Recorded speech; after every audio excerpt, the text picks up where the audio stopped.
लगभग सभी पादप कोशिकाओं में कौन सा अनुपस्थिति होती है? तारककाय लगभग सभी पादप कोशिकाओं में अनुपस्थित होता है। यह केवल जंतु कोशिकाओं में पाया जाता है। तारककाय के अंदर एक या दो कण जैसी रचना होती है जिन्हें सेंट्रियोल कहते हैं। समसूत्री विभाजन में यह ध्रुव का निर्माण करती है। तारककाय की खोज बोबेरी ने की थी। कोशिका भित्ति सेल वॉल का बना होता है। यह कोशिका को निश्चित आकृति एवं आकार बनाए रखने में सहायक होता है। लवक के 3 प्रकार होते हैं: हरित लवक, वर्णी लवक एवं अवर्णी लवक। हरित लवक को पादप कोशिकाओं का रसोई घर कहते हैं। इसमें राइबोसोम पाया जाता है। वर्णी लवक प्रायः लाल, पीले, नारंगी रंग के होते हैं। ये पौधे के रंगीन भाग जैसे बीज, पुष्प, फल, भित्ति आदि में पाए जाते हैं। अवर्णी लवक रंगहीन लवक है। यह पौधे के उन भागों में पाया जाता है जो सूर्य के प्रकाश से वंचित रहता है, जैसे जड़ों में, भूमिगत तना आदि में। रसधानियाँ कोशिका की निर्जीव रचना है। यह एक एकल झिल्ली के आवृत होती है जिसे टोनोप्लास्ट कहते हैं। जंतु कोशिकाओं में यह अनेक एवं छोटी होती है, परंतु पादप कोशिकाओं में यह कोशिका का 90% स्थान घेरता है। प्लाज्मोडियम में किस प्रकार का जनन होता है? प्लाज्मोडियम में बहुविभाजन द्वारा जनन होता है। बहुविभाजन द्वारा जनन एक प्रकार का अलैंगिक प्रजनन है, जिसमें एक ही जनक कोशिकाओं से कई संतति कोशिका उत्पन्न होते हैं। बहुविभाजन द्वारा जनन एस्चेरिचिया कोलाई, क्लोस्ट्रीडियम आदि में भी देखा जाता है। अलैंगिक जनन के अन्य प्रकार: मुकुलन इस विधि में एक ही स्थान, उदाहरण खमीर। मुकुलन इस विधि में एक ही स्थान पर कोशिका विभाजन के कारण एक कली या बहिर्गमन से नया जीव बनता है। उदाहरण खमीर, जेलीफिश, हाइड्रा इत्यादि। द्विविभाजन इस विभाजन में जनन कोशिका 2 संतति कोशिकाओं में विभाजित होती है। उदाहरण अमीबा एवं पैरामीशियम इत्यादि। पुनर्जनन इस प्रक्रिया में कुछ जीव खोए हुए या कटे हुए शरीर के अंगों को प्रतिस्थापित या पुनर्स्थापित करते हैं, जैसे छिपकली, तारा मछली इत्यादि।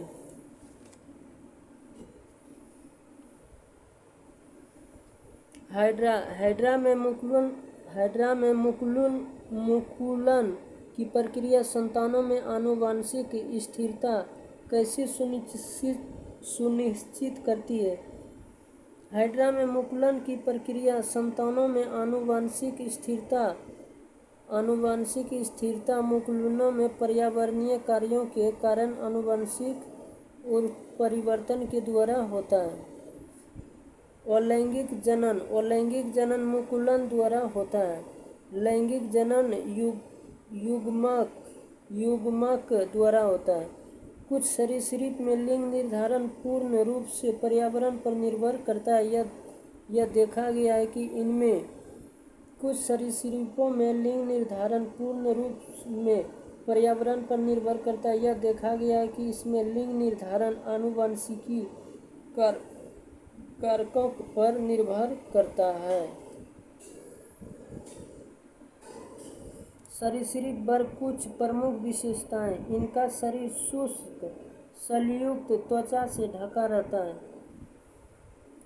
त्वचा रूखी होती है तथा इसमें ग्रंथियां नहीं पाए जाते हैं।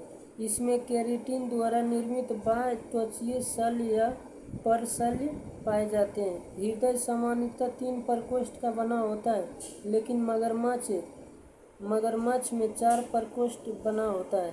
लाल रुधिर कणिकाएं पाई जाती है। निषेचन आंतरिक होता है। ये अंडो उत्सर्जन करते हैं। अलैंगिक जनन के अन्य प्रकार। मुकुलन, इस विधि में एक ही स्थान पर कोशिका विभाजन के कारण एक कली या बहिर्गमन में नया जीव बनता है। उदाहरण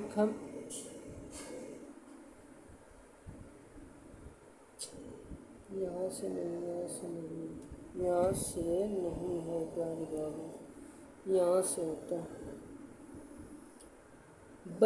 बच्चा खेल रहा है, इस वाक्य में कौन सा काल है? बच्चा खेल रहा है इस वाक्य में अपूर्ण वर्तमान काल है। स्वागत शब्द में किस उपसर्ग का प्रयोग हुआ है? स्वागत शब्द में सु उपसर्ग का प्रयोग हुआ है। सु उपसर्ग से बने कुछ और शब्द जैसे सुजन, सुगम, सुशिक्षित, सुपात्र आदि। उपसर्ग का अर्थ है कि किसी शब्द के समीप अर्थात पहले आकर नया शब्द बनाना। हार शब्द का अर्थ है पराजय, परंतु इसी शब्द के आगे प्र शब्दांश को जोड़ने से नया शब्द बनेगा प्रहार, प्लस हार, जिसका अर्थ है चोट करना। निम्नलिखित में से वाक्यांशों एवं उनके लिए एक शब्द की दृष्टि से असंगत विकल्प कौन सा है? बिना सोचे विचारे किया गया विश्वास अविश्वास या असंगत विकल्प है। बिना सोचे समझे विचारे किए गए विश्वास के लिए अंधविश्वास शब्द का इस्तेमाल किया जाता है। अन्य सभी विकल्प सत्य हैं। जो सब कुछ जानता हो, सर्वज्ञ, सदैव रहने वाला, शाश्वत, किसी के साथ संबंध न रखने वाला, निसंग, नष्ट होने वाला, नश्वर, 2 बार जन्म लेने वाला, द्विज, जंगल में लगने वाली आग, दावानल, गुरु के समीप रहने वाला विद्यार्थी, अंतेवासी, जो मापा ना जा सके, अपरिमेय, जो पहले पढ़ा ना गया हो, अपठित। गुजरात में नवीन कॉप मिर्जा को किस नाम से जानते हैं? गुजरात में नवीन कॉप मिर्जा को माटा के नाम से जानते हैं। गुजरात में पुरानी कॉप मिर्जा को गोरडू कहते हैं। मिट्टी एक बहुमूल्य प्राकृतिक संसाधन है। मृदा सोइल शब्द की उत्पत्ति भौतिक भाषा के शब्द सोलम से जुड़ी है। भारतीय कृषि अनुसंधान परिषद ने भारत की मिट्टियों का विभाजन 8 प्रकारों में किया गया है, जो निम्न है।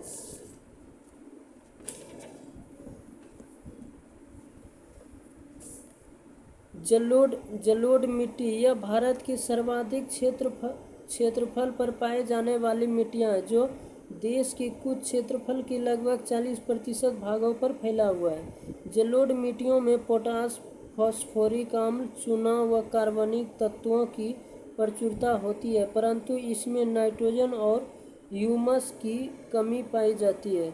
भूगर्भिक संरचना और संगठन के आधार पर इसे बांगर और खादर में वर्गीकृत किया जाता है। प्राचीन जलोढ़ मिट्टी को बांगर कहते हैं, नवीन जलोढ़ मिट्टी को खादर कहते हैं। काली मिट्टी यानी कि ब्लैक सोइल, भारत में काली मिट्टी का निर्माण ज्वालामुखी विस्फोट से निकले लावा के ठंडा होने के उपरांत बेसाल्ट चट्टान के अपक्षय व अपरदन से हुआ है। काली मिट्टी में लोहा, चूना, एल्युमिनियम, कैल्शियम प्रचुर मात्रा में होता है, जबकि नाइट्रोजन, पोटाश, फास्फोरस आदि की कमी रहती है। काली मिट्टी को लावा मिट्टी, चरनोजम मिट्टी, काली कपासी मिट्टी के नाम से भी जाना जाता है। काली मिट्टी को स्वतः जुताई वाली मिट्टी भी कहते हैं। लाल मिट्टी, रेड सॉइल, इस मिट्टी का निर्माण जलवायु परिवर्तन के परिणाम स्वरूप रवेदार एवं कयांत्रित शैलों के विघटन एवं वियोजन से होता है। लाल मिट्टी का रंग लो ऑक्साइड की उपस्थिति के कारण लाल होता है। इस मिट्टी को लाल एवं पीली मिट्टी भी कहते हैं। इस मिट्टी में नाइट्रोजन, फास्फोरस और ह्यूमस की कमी रहती है। लेटेराइट मिट्टी, लेटेराइट सॉइल, यह मिट्टी मुख्यतः प्रायद्वीपीय भारत के पठारों के ऊपरी भागों में पाया जाता है। 200 सेंटीमीटर या अधिक वर्षा वाले क्षेत्रों में चूना सिलिका के निस्खलन से इसकी उत्पत्ति हुई है। लेटेराइट मिट्टी का स्वरूप ईंट जैसा होता है। इस मिट्टी में लोह ऑक्साइड व एल्युमिनियम ऑक्साइड की प्रचुरता होती है। पर्वतीय मिट्टी, इस मृदा को वनीय मृदा भी कहते हैं। यह मृदा हिमालय की घाटियों के ढलानों पर 2700 से 3000 मीटर की ऊंचाई के भागों में पाई जाती है। वनीय मिट्टियों में पोटास, फास्फोरस एवं चूने का अभाव होता है। शुष्क और मरुस्थलीय मिट्टियाँ, यह मिट्टी शुष्क व अर्ध शुष्क क्षेत्रों में अरावली पर्वत और सिंधु घाटी के मध्यवर्ती क्षेत्रों में पाई जाती है। इस मिट्टी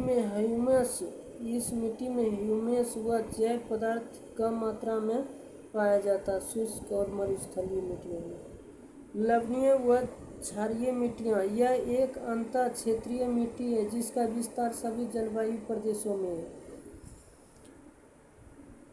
लवणीय एवं क्षारीय मिट्टियाँ यानी कि इस मिट्टी में सोडियम और मैग्नीशियम की प्रचुरता के कारण यह मिट्टी लवणीय तथा कैल्शियम व पोटेशियम की प्रचुरता के कारण क्षारीय होती है। पीट एवं दलदली मिट्टियाँ, इसका निर्माण अत्यधिक आर्द्रता वाली दशाओं में बड़ी मात्रा में कार्बनिक तत्वों के जमाव के कारण होता है। यह मुख्यतः तटीय प्रदेशों एवं जल जमाव के क्षेत्रों में पाई जाती है। इस मिट्टी में घुलनशील लवण की प्रचुरता होती है परंतु फास्फोरस व पोटास का अभाव होता है। इनमें से कौन सी कंपनी ONGC और इसकी अपघट्य संक्रियाओं के लिए हेलीकॉप्टर की सेवाएं प्रदान करती है? Pawan Hans helicopter limited ANGC और इसकी अपतटीय संक्रियाओं के लिए हेलीकॉप्टर की सुविधाएं प्रदान करती है। यह जम्मू कश्मीर, हिमाचल प्रदेश, उत्तराखंड और पूर्वोत्तर राज्यों के दूर दराज के इलाकों में विशिष्ट स्थानों और दुर्गम क्षेत्रों में परिवहन के लिए हेलीकॉप्टरों का उपयोग करता है। ONGC की स्थापना 14 अगस्त 1956 को हुई थी। ONGC भारत सरकार की एक सार्वजनिक क्षेत्र की कंपनी है जिसका मुख्यालय देहरादून, उत्तराखंड में है। ONGC का पूरा नाम oil and natural gas corporation है। ONGC के वर्तमान अध्यक्ष अरुण कुमार सिंह है। ONGC एक महारत्न कंपनी है। पवन हंस की स्थापना 1985 ईस्वी में हुई थी और यह भारत की सबसे बड़ी हेलीकॉप्टर सेवा कंपनी है। 2011 की जनगणना के अनुसार भारत के किस राज्य में जनसंख्या घनत्व सबसे अधिक है? 2011 की जनसंख्या के अनुसार भारत के बिहार राज्य यानी 1106 व्यक्ति प्रति वर्ग किलोमीटर में जनसंख्या घनत्व सबसे अधिक है। भारत में प्रथम जनगणना 1872 ईस्वी में लॉर्ड मेयो के कार्यकाल में हुई थी परंतु 1881 से अर्थात लॉर्ड रिपन के समय से प्रत्येक 10 वर्ष में नियमित दशकीय जनगणना प्रारंभ हो गई। 2011 की जनगणना के अनुसार न्यूनतम जनसंख्या घनत्व अरुणाचल प्रदेश 17 व्यक्ति प्रति वर्ग किलोमीटर की है। 2011 की जनगणना के अनुसार वार्षिक जनसंख्या घनत्व वाला केंद्र शासित प्रदेश दिल्ली है। WUC प्लाउडेन भारत के प्रथम जनगणना आयुक्त थे। भारत में विश्व की 17.7% जनसंख्या निवास करती है। नागालैंड देश का एकमात्र राज्य है जहां जनसंख्या वृद्धि दर नकारात्मक रही है। 1921 ईस्वी को भारत की जनसंख्या का बृहत विभाजन वर्ष ग्रेट डिवाइड ईयर कहते हैं। वही 1951 ईस्वी को जनसंख्या में भारी वृद्धि के प्रारंभिक वर्ष की संज्ञा दी जाती है। सर्वाधिक दशकीय वृद्धि दर वाले 3 राज्य हैं मेघालय 27.9%, अरुणाचल प्रदेश 26%, बिहार 25.4%। न्यूनतम दशकीय वृद्धि वाले 3 राज्य हैं नागालैंड 0.6%, केरल 4.9%, गोवा 8.2%। वर्ष 2024 के प्रमुख सैन्य अभ्यास।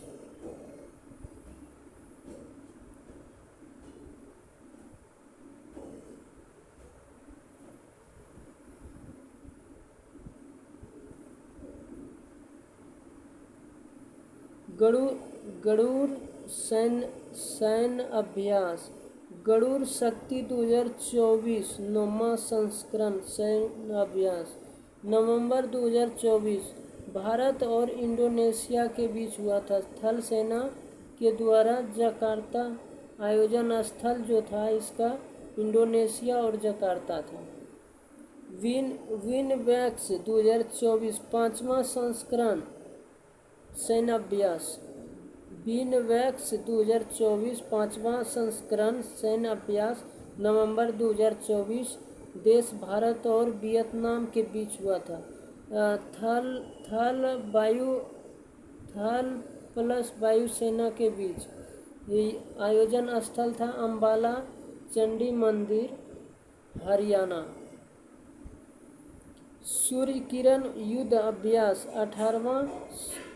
18वां 2024 संस्करण सैन्य अभ्यास। सूर्य किरण युद्ध अभ्यास 18वां 2024 नवंबर 2024 को भारत और नेपाल के बीच। थल सेना के बीच नेपाल में। आयोजन स्थल नेपाल में। अस्ट्रा हिंद 2024 तीसरा संस्करण नवंबर 2024 में सैन्य अभ्यास। भारत और अमेरिका थल सेना के बीच अमेरिका में। वज्र प्रहार 2024 15वां संस्करण नवंबर 2024 भारत और अमेरिका थल सेना अमेरिका। नसीम अल बहर 2024 अक्टूबर 2024 भारत और ओमान नौसेना गोवा। सिम्बैक्स 2024 31वां संस्करण अक्टूबर 2024 भारत और सिंगापुर नौसेना विशाखापत्तनम। मालाबार 2024 28वां संस्करण अक्टूबर 2024 भारत जापान अमेरिका नौसेना विशाखापत्तनम।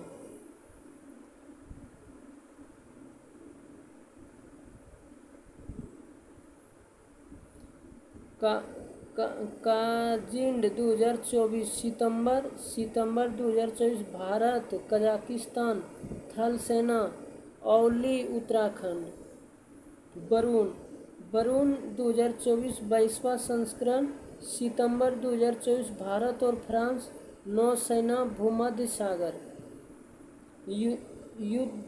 युद्धाभास 2024 सितंबर 2024 भारत अमेरिका थल सेना राजस्थान।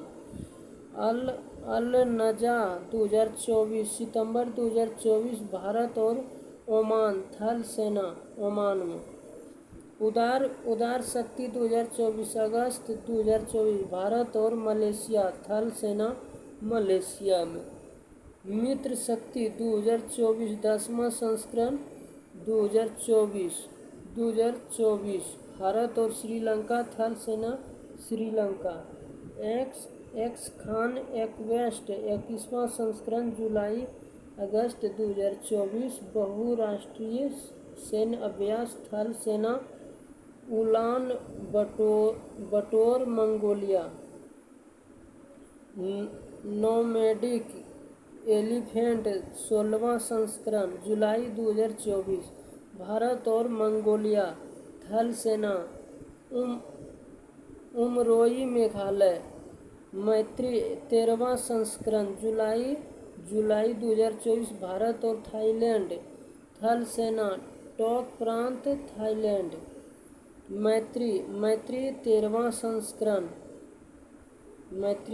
संस्करण ये तो हो गया। होपेक्स जून 2024 भारत मिस्र वायुसेना मिस्र में। जीमैक्स आठवां संस्करण जून 2024 भारत और जापान नौसेना योकोसुका जापान। रेड फ्लैग अभ्यास 2024 जून 2024 बहुराष्ट्रीय वायुसेना Alaska USA।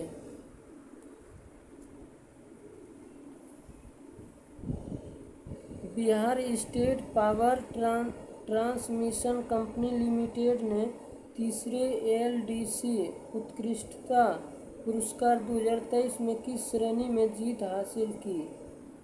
Bihar state power transmission company limited ने तीसरे LDC उत्कृष्टता पुरस्कार 2023 में मीडिया लोड डिस्पैच श्रेणी में जीत हासिल किया। बिहार SLDC को यह पुरस्कार निम्न उपलब्धियों के लिए दिया गया: नई तकनीकों को अपनाना, राज्य की बिजली प्रणाली का एकीकृत संचालन सुनिश्चित करना, state of the art next gen cyber सुरक्षा ऑपरेशन सेंटर स्थापित करना। देश में अब तक पूर्ण साक्षर घोषित किए गए एकमात्र राज्य केरल है।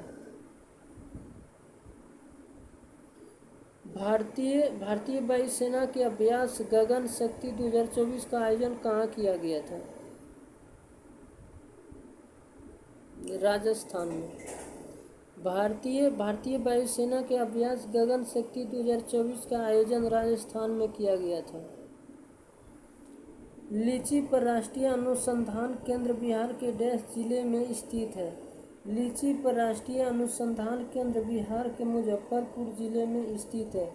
बिहार के प्रमुख शोध एवं अनुसंधान संस्थान: केला अनुसंधान केंद्र गौरोल वैशाली, आलू विकास एवं शोध संस्थान बिहार शरीफ, मक्का विकास एवं शोध संस्थान बेगूसराय, चावल विकास एवं शोध संस्थान आरा, राष्ट्रीय लीची विकास एवं शोध संस्थान Muzaffarpur, national research centre for makhana Darbhanga.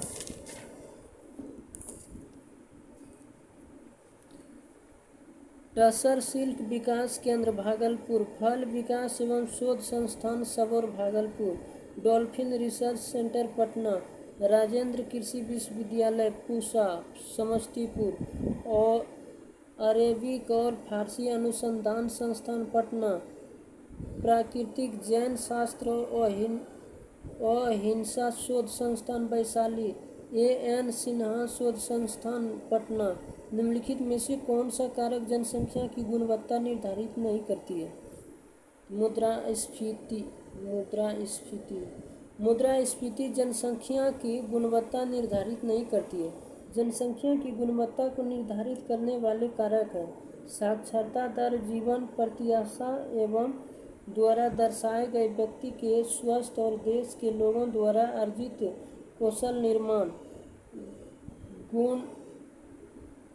गुणवत्तापूर्ण जनसंख्या से ही बेहतर मानव संसाधन का निर्माण होता है जो किसी देश के प्रगति विकास में महत्वपूर्ण योगदान देता है।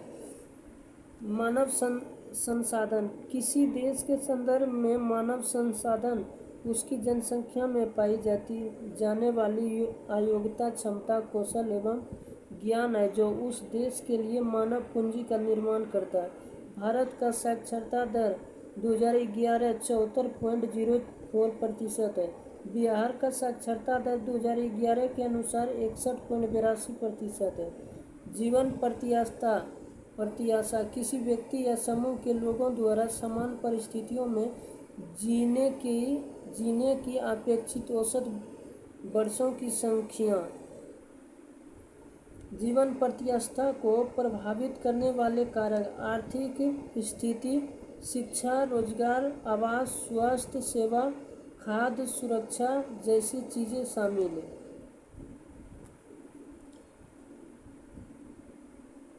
2024 में भारत की जीवन प्रत्याशा 70.62 वर्ष है। बिहार की जीवन प्रत्याशा 69.2 वर्ष है। मुद्रास्फीति: जब मांग और आपूर्ति में असंतुलन पैदा होता है तो वस्तुओं और सेवाओं की कीमतें बढ़ जाती है। कीमतों में इस वृद्धि को मुद्रास्फीति कहते हैं। भारत में मुद्रास्फीति की गणना दो सूचियों पर होती है, एक थोक मूल्य सूचकांक, एक उपभोक्ता मूल्य सूचकांक। 2 से 3% की मुद्रास्फीति दर अर्थव्यवस्था के लिए ठीक होती है, जबकि इससे अधिक मुद्रास्फीति अर्थव्यवस्था के लिए हानिकारक होती है। कौशल निर्माण: कौशल निर्माण का अर्थ है कि उन कौशलों का विकास करना जिनका कंपनी को अल्पकालिक और दीर्घकालिक रूप से आवश्यकता होती है तथा जो संगठन की भविष्य के योजनाओं के अनुरूप होता है। कौशल विकास हेतु भारत सरकार ने प्रधानमंत्री कौशल विकास योजना 2015 ईस्वी में चला रही है।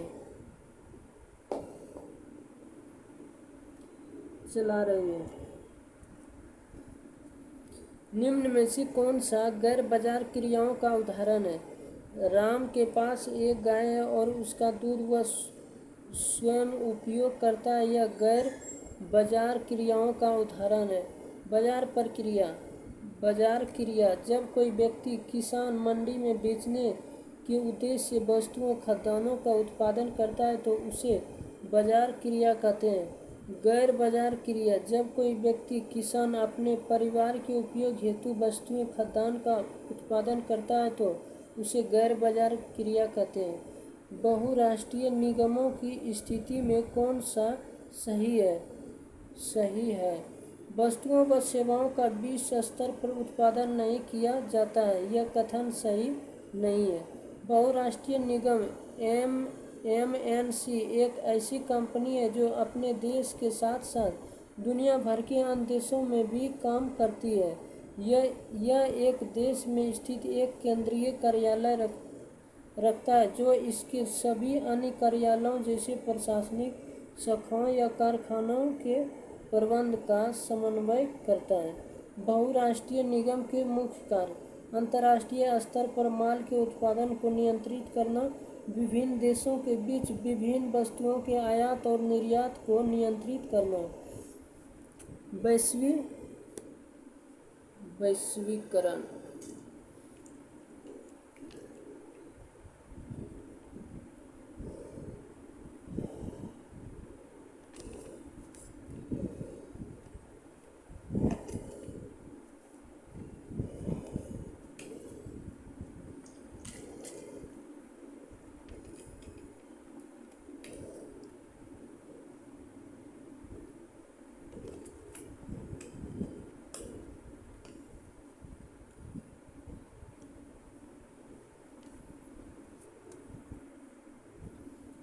वैश्वीकरण विश्व के सभी देशों की अर्थव्यवस्था को एक दूसरे के साथ जोड़ने की क्रिया को वैश्वीकरण कहते हैं। बहुराष्ट्रीय कंपनियां वैश्वीकरण में मुख्य भूमिका निभा रही है। विभिन्न देशों के बीच अधिक से अधिक वस्तुओं और सेवाओं, निवेश और प्रौद्योगिकी का आदान प्रदान हो रहा है। भारत में वैश्वीकरण की शुरुआत 1990 ईस्वी के दशक में हुई है। PV नरसिम्हा राव को भारत में वैश्वीकरण का जनक कहा जाता है। वैश्वीकरण के जनक पीटर सदरलैंड है। ये पूर्व आयरिश अटॉर्नी जनरल यूरोपीय कमिश्नर थे। वित्त वर्ष 2023 से 2024 में चीन भारत का सबसे बड़ा व्यापारिक साझेदार है।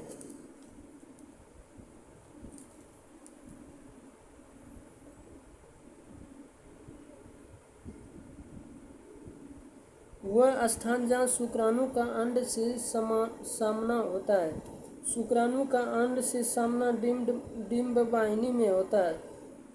गर्भाशय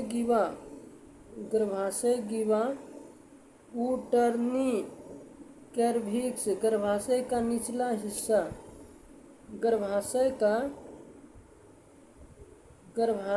का निचला हिस्सा है जिसका कार्य जिसका कार्य गर्भाशय को योनि से जोड़ने का है। गर्भाशय यूट्रस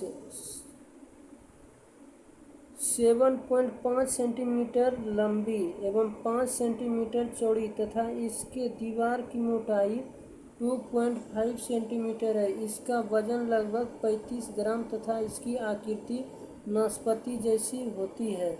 इसका मुख्य कार्य निषेचन के बाद बने भ्रूण को सुरक्षा एवं पोषण तथा आश्रय प्रदान करना। योनि के द्वारा ही शुक्राणु डिंब वाहिनी अंडवाहिनी तक पहुंचाती है। यह एक नली के समान रचना है। इसकी दीवार पर पल्बोरिथ ग्रंथियां पाई जाती है।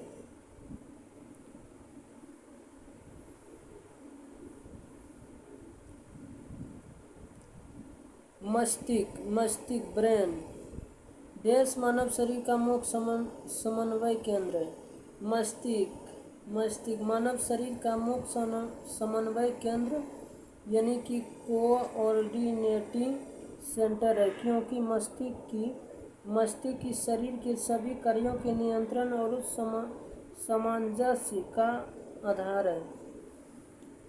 मानव मस्तिष्क का वजन 1400 ग्राम होता है। बाहरी आघातों से बचने हेतु मानव मस्तिष्क अस्थियों के खोल क्रेनियम में बंद रहता है। मानव मस्तिष्क का सबसे विकसित भाग सेरिब्रम है, जो कि स्मृति, इच्छा शक्ति, ऐच्छिक शक्तियों, ज्ञान, वाणी, चिंतन व बुद्धिमत्ता के केंद्र है। थैलेमस दर्द, ठंडा तथा गर्म को पहचानने का कार्य करता है। थैलेमस हाइपोथैलेमस भूख, प्यास, प्यार, घृणा, ताप नियंत्रण आदि के पसीना, गुस्सा, खुशी इसी से नियंत्रण होता है। कठोर कैल्शियम कार्बोनेट का बना हुआ कंकाल किसका गुण है? कठोर कैल्शियम कार्बोनेट का बना हुआ कंकाल मोलस्का का गुण है। मोलस्का समुद्री, ताजे पानी और स्थलीय पर्यावरण में पाए जाते हैं। प्रोटोकॉर्टेडा का कंकाल कठोर नहीं बल्कि एक नम कार्टिलेजियस कंकाल का बना होता है। आर्थ्रोपोडा का कंकाल कठोर होता है, परंतु यह काइटिन का बना होता है, न कि कैल्शियम कार्बोनेट का। इकाइनोडर्मेटा का भी कंकाल कठोर होता है, जो कि कैल्शियम कार्बोनेट से बना होता है। निम्नलिखित में से कौन सा कथन लिम्फ लसिका के संदर्भ में गलत है? उपरोक्त सभी कथन सत्य। लसिका तंत्र के 5 मुख्य कार्य निम्नलिखित है। लसिका तंत्र शरीर के ऊतकों से रिसने वाले लसिकाओं को बाहर निकालता है और उसे रक्त प्रणाली में भेज देता है। यह तंत्र आंतों से वसा में घुलनशील विटामिन और प्रोटीन को अवशोषित कर उन्हें वापस रक्त प्रवाह में पहुंचाता है। लसिका तंत्र प्रतिरक्षा प्रणाली का हिस्सा है, जो रोगाणुओं और अन्य पदार्थों से लड़ने के लिए श्वेत रक्त कोशिकाओं और अन्य प्रतिरक्षा कोशिकाओं का उत्पादन और उत्सर्जन करता है। लसिका तंत्र लसिका को छानकर अपशिष्ट उत्पादों और अस्वस्थ कोशिकाओं को हटाना और उन्हें शरीर से बाहर निकालना है। रक्त में विषाक्त पदार्थों को अक्सर नोड्स द्वारा चुनिंदा रूप से फिल्टर किया जाता है। एक अपसारी दर्पण डैश है।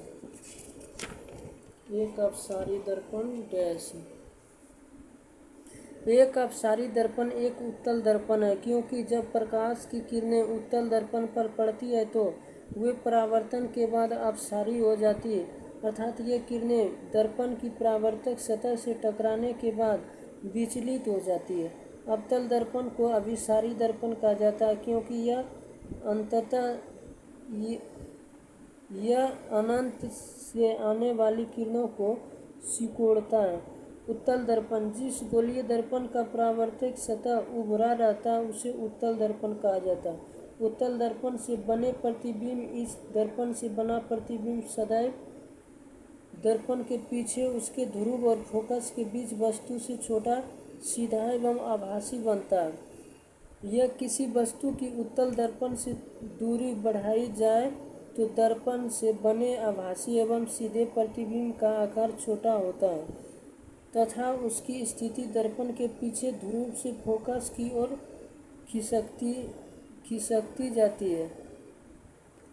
उत्तल दर्पण का उपयोग ट्रक या मोटर कारों में चालक के बगल में पृष्ठ दृश्य दर्पण उत्तल दर्पण होता है। सड़क में लगे परावर्तक लैंपों में उत्तल दर्पण का प्रयोग किया जाता है। अवतल दर्पण जिस गोलीय दर्पण का परावर्तक तल धंसा रहता है उसे अवतल दर्पण कहते हैं। अवतल दर्पण के उपयोग बड़ी फोकस दूरी वाले अवतल दर्पण दाढ़ी बनाने में काम आते हैं। आँख, कान एवं नाक के डॉक्टर के द्वारा उपयोग में लाए जाने वाला दर्पण अवतल है। गाड़ी की हेडलाइट एवं सर्च लाइट में अवतल दर्पण। सौर भट्ठी में सूर्य के प्रकाश को केंद्रित करने के लिए किया जाता है। अब समतल दर्पण से प्राप्त प्रतिबिंब सदैव आभासी, सीधा तथा वस्तु के आकार के बराबर होता है। प्रतिबिंब दर्पण के पीछे उतनी ही दूरी पर बनता है जितनी दूरी पर दर्पण के सामने रखा हो। समतल दर्पण में किसी वस्तु का पूरा प्रतिबिंब देखने के लिए दर्पण की ऊंचाई वस्तु की ऊंचाई का आधा होना आवश्यक है। समतल दर्पण में कोई वस्तु दर्पण के सापेक्ष भी चाल से गतिमान हो तो वस्तु और प्रतिबिंब की सापेक्ष गति v2 होगी। समतल दर्पण का उपयोग दैनिक जीवन में समतल दर्पण का उपयोग आईने के रूप में किया जाता है। बहुदर्शी और परिदर्शी में पानी की सतह से बाहर देखने के लिए किया जाता है। यदि एक वस्तु का द्रव्यमान 4 गुना होता है तथा इसका वेग आधा हो जाता है तो वस्तु का समवेग होगा। यदि एक वस्तु का द्रव्यमान 4 गुना होता है तथा इसका वेग आधा हो जाता है तो वस्तु का समवेग दुगना होगा। यानी कि माना कि वस्तु का द्रव्यमान m तो नया द्रव्यमान 4m और यदि वेग v तो नया वेग v/2। समवेग इतना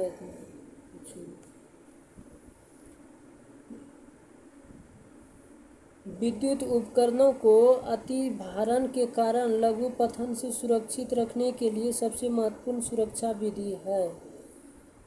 क्या विधि है? लघु पतन से सुरक्षित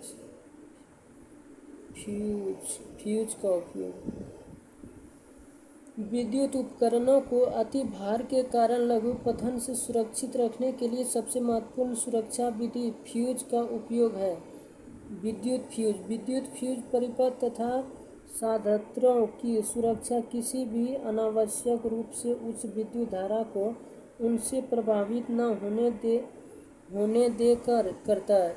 फ्यूज को युक्ति के साथ श्रेणी क्रम में संयोजित करते हैं। फ्यूज तार टीन, SN और लेड PV की मिश्र धातु से बना होता है। यदि परिपथ में किसी निर्दिष्ट मान से अधिक मान की विद्युत धारा प्रवाहित होती है तो फ्यूज तार के ताप में वृद्धि होती है। इससे फ्यूज तार पिघल जाता है और परिपथ टूट जाता है।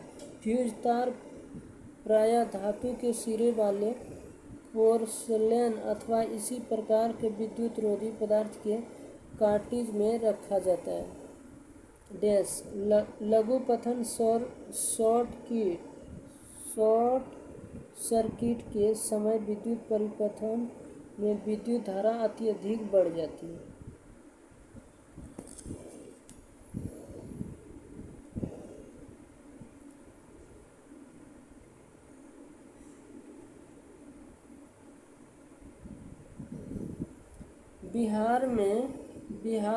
बिहार में 13 वन्य जीव अभयारण्य, एक राष्ट्रीय पार्क और एक टाइगर रिजर्व है। बिहार में एकमात्र राष्ट्रीय उद्यान वाल्मीकि राष्ट्रीय उद्यान है जो पश्चिमी चंपारण जिले में स्थित है। यह बाघ संरक्षण के लिए भी समर्पित है और 898.93 वर्ग किलोमीटर में फैला हुआ है। अब बिहार के कुछ प्रमुख अभयारण्य: गौतम बुद्ध वन्य जीव अभयारण्य गया, भीम बांध अभयारण्य मुंगेर, कामर झील पक्षी अभयारण्य बेगूसराय, कुशेश्वर स्थान पक्षी विहार अभयारण्य दरभंगा, नागी डैम पक्षी अभयारण्य जमुई, नकटी डैम जलाशय पक्षी अभयारण्य जमुई, सलीम अली जुब्बा सानी बडेला झील पक्षी अभयारण्य वैशाली, पंत वन्यजीव अभयारण्य राजगीर नालंदा, रजौला वन्यजीव अभयारण्य नवादा, विक्रमशिला गंगे डॉल्फिन अभयारण्य भागलपुर, उदयपुर वन्यजीव अभयारण्य पश्चिमी चंपारण, वाल्मीकि वन्यजीव अभयारण्य पश्चिमी चंपारण, कैमूर वन्यजीव अभयारण्य कैमूर और रोहतास।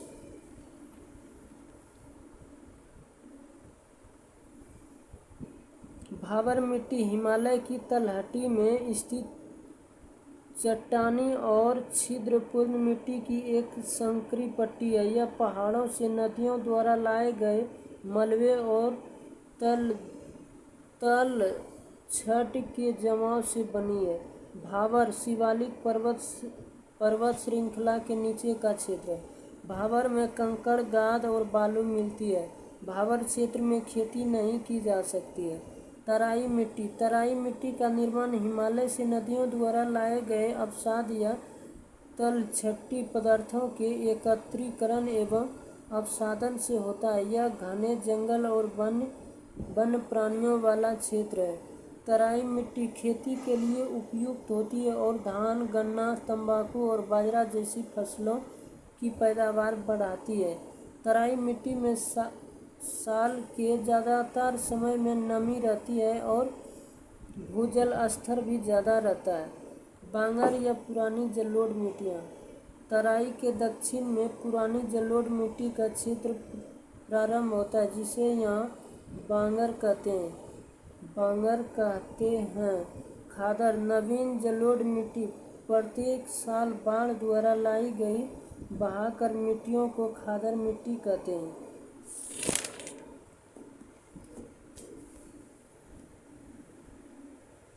गोदावरी नदी: यह प्रायद्वीपीय भारत की सबसे लंबी नदी है, जिसकी कुल लंबाई 1465 किलोमीटर है। दक्षिण भारत की सबसे लंबी नदी होने के कारण इसे दक्षिण भारत की गंगा कहते हैं। गोदावरी नदी का उद्गम स्थल पश्चिमी घाट की पहाड़ियों में स्थित त्र्यंबकेश्वर है। गोदावरी की कुछ सहायक नदियाँ प्राणहिता, पूर्णा, पेनगंगा, वैनगंगा, इंद्रावती, मंजीरा आदि है। गंगा नदी भागीरथी और अलकनंदा नदियों का सम्मिलित रूप है, जो देवप्रयाग के निकट मिलकर गंगा कहलाती है। गंगा नदी का मुख्य स्रोत उत्तराखंड में स्थित गंगोत्री हिमनद है। गंगा नदी की प्रमुख सहायक नदियाँ रामगंगा, गोमती, घाघरा, गंडक, कोसी, सोन, यमुना, महानंदा आदि। गंगा नदी की सर्वाधिक लंबाई उत्तर प्रदेश में। फरक्का के बाद गंगा नदी दक्षिण पूर्व की ओर बहते हुए बांग्लादेश में प्रवेश करती है और पद्मा कहलाती है। गंगा और ब्रह्मपुत्र की संयुक्त धारा मेघना के नाम से जानी जाती है। गंगा ब्रह्मपुत्र का डेल्टा विश्व का सबसे बड़ा डेल्टा माना जाता है। कृष्णा: यह प्रायद्वीपीय भारत की दूसरी सबसे लंबी नदी है। यह पश्चिमी घाट महाराष्ट्र में स्थित महाबलेश्वर से निकलकर दक्षिण पूर्व दिशा में 1400 किलोमीटर लंबाई में प्रवाहित होती है, बंगाल की खाड़ी में गिरती है। कृष्णा नदी की प्रमुख सहायक नदियाँ कोयना, यरला, बरना, पंचगंगा, दूधगंगा, घाट प्रभा, माल प्रभा आदि। कावेरी नदी: यह कर्नाटक के कोडागु जिले में मैसूर पठार के दक्षिणी भाग में ब्रह्मगिरी पहाड़ी से निकलती है। कावेरी नदी को दक्षिण भारत की गंगा की उपमा प्रदान की गई है।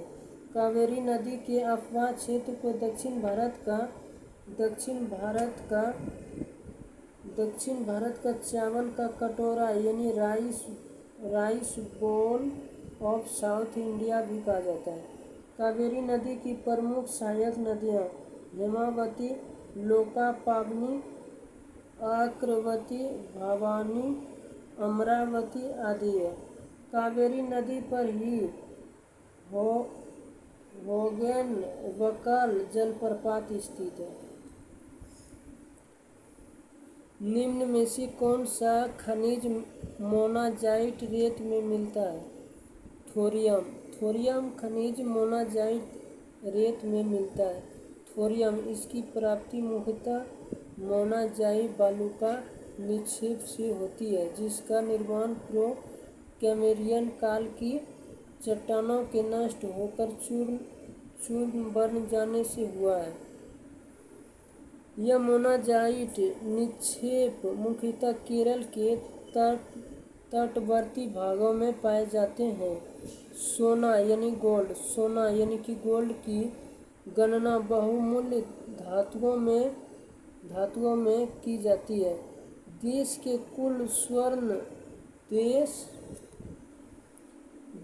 के कुल स्वर्ण उत्पादन का लगभग 98% भाग केवल कर्नाटक की कोलार तथा हट्टी की स्वर्ण खानों से प्राप्त किया जाता है। कुछ प्रमुख सोने की खान एवं संबंधित राज्य। कोयला यानी कि कोल, यह मुख्यतः हाइड्रोकार्बन से निर्मित एक ठोस संस्तरित शिला है, जिसे ऊष्मा व प्रकाश या दोनों की आपूर्ति हेतु ईंधन के रूप में प्रयोग किया जाता है। कार्बन की घटती गुणवत्ता के अनुसार कोयले के प्रमुख 4 प्रकार हैं। एंथ्रासाइट 80 से 95%, बिटुमिनस 55 से 65%, लिग्नाइट 45 से 55% कार्बन, पीट में 35 से 45% कार्बन। सर्वाधिक उच्च गुणवत्ता की कोयला एंथ्रासाइट है, क्योंकि इसमें कार्बन का प्रतिशत 80 से 95% है। सर्वाधिक निम्न गुणवत्ता की कोयला पीट कोयला है, क्योंकि इसमें कार्बन का प्रतिशत 35 से 45% है। भारत में आधुनिक विधि से कोयला निकालने का प्रमुख प्रयास पश्चिम बंगाल में रानीगंज कोयला क्षेत्र में किया गया था। प्रायद्वीपीय भारत की नदी घाटियाँ कोयले के प्रमुख प्राप्ति स्थल है, जैसे दामोदर नदी घाटी, सोन महानदी, ब्राह्मणी नदी घाटी और वर्धा, गोदावरी, इंद्रावती नदी घाटी। पश्चिम बंगाल का रानीगंज कोयला क्षेत्र देश का सबसे महत्वपूर्ण और बड़ा कोयला क्षेत्र है। भारत में लिग्नाइट का सर्वाधिक भंडार तमिलनाडु के मन्नारगुडी में होने का अनुमान लगाया गया है। 2024 के अनुसार कोयला उत्पादन राज्य घटते क्रम में है। झारखंड, उड़ीसा, छत्तीसगढ़, पश्चिम बंगाल। पेट्रोल, तेल एवं प्राकृतिक गैस निगम ONGC द्वारा 26 स्थलीय एवं सागरीय तेल संभावित बेसिनों का पता लगाया गया है।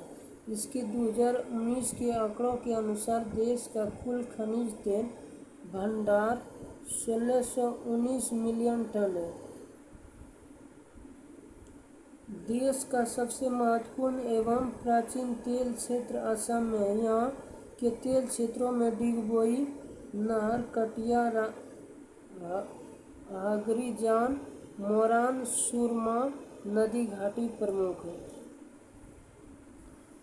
गुजरात तेल क्षेत्र के अंतर्गत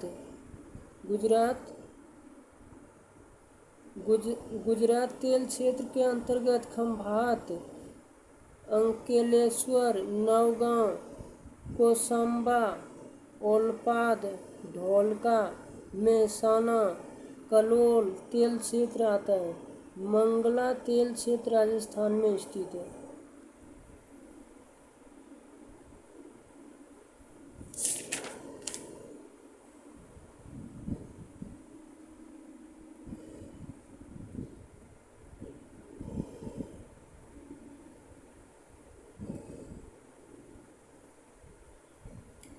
डैश में SER विष तथा दवाओं के निराविषीकरण करने में महत्वपूर्ण भूमिका निभाते हैं। यकृत कोशिकाओं में SER यानी कि स्मूथ एंडोप्लाज्मिक रेटिकुलम विष तथा दवाओं को निराविषीकरण करने में महत्वपूर्ण भूमिका निभाते हैं। यकृत कोशिकाएं यकृत के अधिकांशतः कार्यों को नियंत्रित करती है, जैसे विषाक्त पदार्थों का निराविषीकरण, पाचन एंजाइमों का स्राव, रक्त शोधन, प्रोटीन संश्लेषण, ग्लाइकोजन संचयन, हार्मोन नियमन आदि।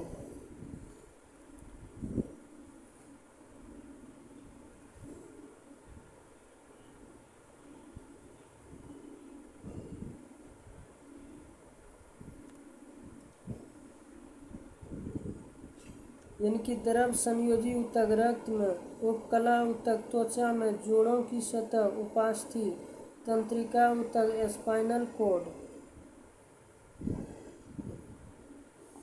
यह सिद्ध करने के लिए कि जीवन की उत्पत्ति कार्बनिक अणुओं से हुई है मिलकर ये और यूरे द्वारा एक प्रयोग किया गया था कि इन्होंने गैसें ली हुई थी, यानी कि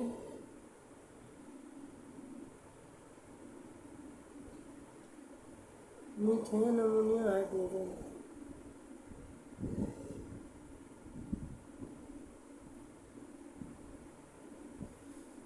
यह सिद्ध करने के लिए कि जीवन की उत्पत्ति कार्बनिक अणुओं से हुई है मिलकर और यूरे द्वारा एक प्रयोग किया गया था कि इन्होंने जो गैसें ली हुई थी, मीथेन, अमोनिया, हाइड्रोजन। निम्नलिखित में से किस माध्यम में ध्वनि सबसे तेज गति से चलती है? दिए गए विकल्पों में से स्टील ठोस माध्यम में ध्वनि सबसे तेज गति से चलती है। ध्वनि यानी कि साउंड। ध्वनि ऊर्जा का एक रूप है जो तरंग के रूप में संचरित होती है। यह ऊर्जा हमारे कानों में श्रवण का संवेदन उत्पन्न करती है। ध्वनि तरंग साउंड वेव। ध्वनि तरंगें यांत्रिकी अनुदैर्ध्य तरंग होती है। इसके संचरण के लिए माध्यम की आवश्यकता होती है। ये सभी माध्यमों में ठोस, द्रव, गैस में संचरण कर सकती है, लेकिन निर्वात में संचरण नहीं कर पाती है क्योंकि माध्यम अनुपस्थित होते हैं। ध्वनि तरंगों का आवृत्ति परिसर अवश्रव्य तरंग इंफ्रासोनिक वेव 20 हर्ट्ज से नीचे की आवृत्ति वाले तरंग अवश्रव्य तरंग होते हैं। इन्हें मनुष्य नहीं सुन सकते। राइनोसिरस गैंडा 5 हर्ट्ज तक की आवृत्ति की अवश्रव्य ध्वनि का उपयोग संपर्क स्थापित करता है। हवेल तथा हाथी अवश्रव्य ध्वनि परिसर की ध्वनियाँ उत्पन्न करते हैं। भूकंप मुख्यतः प्रघाती तरंगों से पहले निम्न आवृत्ति की अवश्रव्य ध्वनि उत्पन्न करते हैं। श्रव्य तरंगें यूडीवेल वेव 20 हर्ट्ज से 20,000 हर्ट्ज के बीच की आवृत्ति वाली तरंगों को श्रव्य तरंग कहते हैं। इन तरंगों को मनुष्य सुन सकता है। प्राश्रव्य तरंगें अल्ट्रासोनिक वेव 20,000 हर्ट्ज से अधिक आवृत्ति वाली तरंगों को प्राश्रव्य तरंग कहते हैं। इसे मनुष्य के कानों द्वारा नहीं सुना जा सकता, परंतु कुछ जानवर जैसे कुत्ता, बिल्ली, चमगादड़ इत्यादि इन्हें सुन सकते हैं। प्राश्रव्य तरंगों का अनुप्रयोग संकेत भेजने में, समुद्र की गहराई का पता लगाने में, कीमती कपड़ों, वायुयान तथा घड़ियों के पुर्जों को साफ करने में, कल कारखानों की चिमनियों से कालिख हटाने में, दूध के अंदर के हानिकारक जीवाणु को नष्ट करने में, गठिया रोग के उपचार एवं मस्तिष्क के ट्यूमर का पता लगाने में। अब ध्वनि की चाल। ध्वनि की चाल विभिन्न माध्यम में भिन्न भिन्न होती है। 0 डिग्री सेंटीग्रेड पर ध्वनि की चाल। कार्बन डाइऑक्साइड 260 मीटर प्रति सेकंड, वायु 332 मीटर प्रति सेकंड, भाप 100 डिग्री सेंटीग्रेड पर 405 मीटर प्रति सेकंड, अल्कोहल 1213 मीटर प्रति सेकंड, हाइड्रोजन 1269 मीटर प्रति सेकंड, पारा 1450 मीटर प्रति सेकंड, जल 1483 मीटर प्रति सेकंड, समुद्री जल 1533 मीटर प्रति सेकंड, लोहा 5130 मीटर प्रति सेकंड, कांच 5640 मीटर प्रति सेकंड, एल्युमिनियम 6420 मीटर प्रति सेकंड। ध्वनि की चाल पर विभिन्न भौतिक राशियों का प्रभाव। ताप का प्रभाव। किसी माध्यम का ताप बढ़ने पर उसमें ध्वनि की चाल बढ़ जाती है। दाब का प्रभाव। ध्वनि की चाल पर दाब का कोई प्रभाव नहीं पड़ता। घनत्व का प्रभाव। घनत्व अधिक होने पर ध्वनि का वेग अधिक होता है। आर्द्रता पर प्रभाव। आर्द्रता बढ़ने पर ध्वनि की चाल बढ़ जाती है। कौन सी नदी दक्षिण गंगा के नाम से भी जानी जाती है? गोदावरी। गोदावरी नदी दक्षिण गंगा के नाम से भी जानी जाती है। यह नदी महाराष्ट्र के त्र्यंबकेश्वर की पहाड़ी से निकलती है। यह नदी भारत की दूसरी एवं प्रायद्वीपीय भारत की सबसे लंबी नदी है। इस नदी की लंबाई 1465 किलोमीटर है। गोदावरी नदी के डेल्टा में कोरिंगा मैंग्रोव वन है, जो देश का तीसरा सबसे बड़ा मैंग्रोव वन है। गोदावरी नदी के डेल्टा में कई तरह की मछलियाँ और क्रस्टेशियंस पाए जाते हैं। तुंगभद्रा नदी। यह नदी दक्षिण भारत में बहने वाली एक पवित्र नदी है। यह कर्नाटक एवं आंध्र प्रदेश में बहती हुई आंध्र प्रदेश में कृष्णा नदी में मिल जाती है।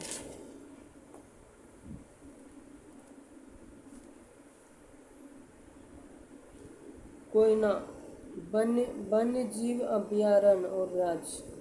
कोयना महाराष्ट्र, इतुरनगरम तेलंगाना, सरिस्का राजस्थान, चंद्रप्रभा उत्तर प्रदेश। राष्ट्रीय उद्यान अभयारण्य राज्य। केवुला लामजाओ राष्ट्रीय उद्यान मणिपुर, लाओखवा वन्यजीव अभयारण्य असम, ग्रेट इंडियन बस्टर्ड अभयारण्य महाराष्ट्र, सबरीमाला नेशनल पार्क केरल, जल्दापाड़ा अभयारण्य पश्चिम बंगाल, वन विहार नेशनल पार्क मध्य प्रदेश, रेगिस्तान राष्ट्रीय पार्क राजस्थान, मेगाविल पक्षी विहार बिहार। भारत में वर्ष 1972 में वन्य जीव संरक्षण अधिनियम पारित किया गया, जिसके अंतर्गत राष्ट्रीय उद्यानों, नेशनल पार्क तथा वन्य जीव अभयारण्य की स्थापना हुई। वन्य जीव अभयारण्य का गठन किसी प्रजाति अथवा कुछ विशिष्ट प्रजातियों के संरक्षण के लिए किया जाता है। राष्ट्रीय उद्यानों का गठन विशेष प्रकार की शरण स्थली के रूप में किया जाता है, अर्थात ये हैबिटेट ओरिएंटेड होते हैं। भारत का सबसे बड़ा राष्ट्रीय उद्यान लद्दाख के लेह जनपद में स्थित है, जिसका नाम है हेमिस हाई। भारत का प्रथम राष्ट्रीय उद्यान एली राष्ट्रीय उद्यान है, जिससे बाद में जिम कॉर्बेट कहा जाने लगा। वर्तमान में इसका नाम रामगंगा राष्ट्रीय उद्यान है।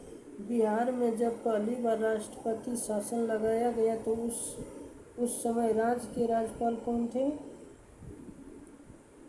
नित्यानंद कानूनगो एवं मुख्यमंत्री भोला पासवान थे।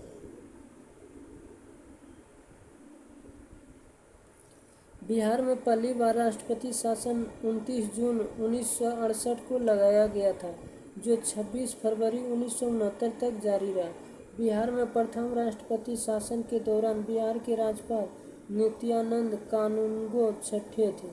जब बिहार में राष्ट्रपति शासन लागू हुआ तब भारत के राष्ट्रपति जाकिर हुसैन एवं प्रधानमंत्री इंदिरा गांधी थी। यदि कोई राज्य सरकार जानबूझकर संविधान के निर्देशों का उल्लंघन करे अथवा राज्य में ऐसी स्थितियां खड़ी हो जाए जहां सरकार संविधान के अनुरूप शासन नहीं चला पाए तो उस समय में राष्ट्रपति शासन लगाया जा सकता है। बिहार में राष्ट्रपति शासन अभी तक कुल 8 बार लगाया गया है। अंतिम बार राष्ट्रपति शासन 2005 में लगाया गया था। इस समय राज्यपाल बूटा सिंह एवं मुख्यमंत्री राबड़ी देवी थी। बिहार की प्रथम महिला मुख्यमंत्री राबड़ी देवी थी। वर्तमान में 2025 बिहार के राज्यपाल आरिफ मोहम्मद खान हैं। स्वतंत्रता प्राप्ति के बाद बिहार के राज्यपाल जयराम दास दौलत राम 15 अगस्त 1947 से 11 जनवरी 1948 तक। माधव श्री हरि अन्य 12 जनवरी 1948 से 14 जून 1952 तक। रंगनाथ रामचंद्र दिवाकर 15 जून से 1952 से 5 जुलाई 1957 तक। डॉक्टर जाकिर हुसैन 16 जुलाई 1957 से 1962 तक। मधुभूष अन्नाशयनम 12 मई 1972 से 6 दिसंबर 1967 तक। नित्यानंद कानून 7 दिसंबर 1967 से 20 जनवरी 1971 तक। न्यायमूर्ति उज्ज्वल नारायण 21 जनवरी 1971 से 31 जनवरी 1971 तक। देवकांत बरुआ 1 फरवरी 1971 से 4 फरवरी 1973 तक। रामचंद्र धोंदीबा भंडारे 4 फरवरी 1973 से 15 जून 1976 तक। जगन्नाथ कौशल 16 जून 1976 से 27 मई 1978 तक। न्यायमूर्ति कृष्ण बल्लभ नारायण सिंह कारवार न्यायमूर्ति कृष्ण बल्लभ 17 मई से 1978 से 26 जून 1978 तक। जगन्नाथ कौशल 26 जून 1978 से 31 जनवरी 1979 तक। न्यायमूर्ति कृष्ण बल्लभ 31 जनवरी 1979 से 9 सितंबर 1979 तक। डॉक्टर अखाक उर रहमान किदवई 10 सितंबर 1969 से 15 मार्च 1969 तक।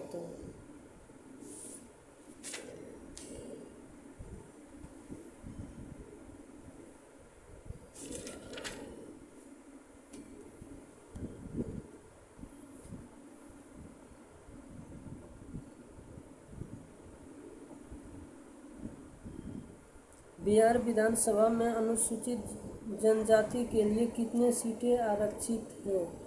2 सीटें। बिहार विधानसभा में अनुसूचित जनजाति के लिए 2 सीटें आरक्षित हैं।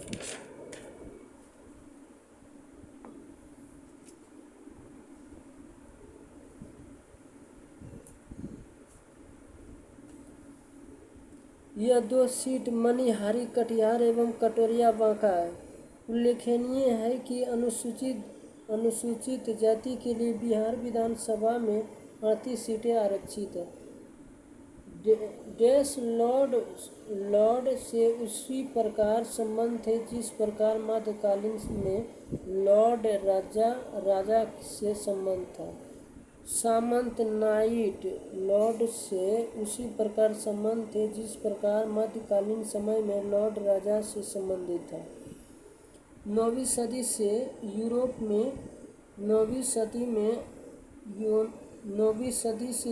में स्थानीय युद्ध प्रायः होते रहते थे। शौकिया कृषक सैनिक पर्याप्त नहीं थे और कुशल अश्व सेना की आवश्यकता थी। इसने एक नए वर्ग को बढ़ावा दिया जो नाइट्स कहलाते थे। वे लॉर्ड से उसी प्रकार संबंध थे जिस प्रकार लॉर्ड राजा से संबंध था।